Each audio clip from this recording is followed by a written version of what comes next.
Hello guys and welcome. In this video I will show you how to manage ad according to your preferences. So without wasting any time, let's get started by going to the App Store.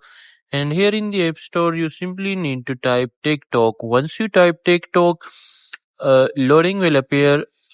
Then tap on TikTok and make sure that the app is updated to the latest version. Once you have updated the app, simply go ahead and open the TikTok app.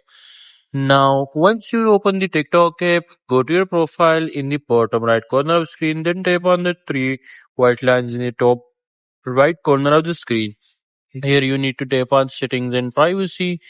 After that, you need to scroll all the way down until you see ads and simply tap on it. Here you can see manage ad topics. You simply need to tap on it and then you can choose whatever ads you want to see. So for example, I will select pets, then tap on pets. You can select specific pet topics, for example, pet grooming, and then I will say interested.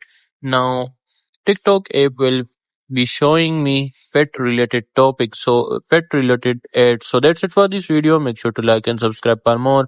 Until next time, see you soon in another video.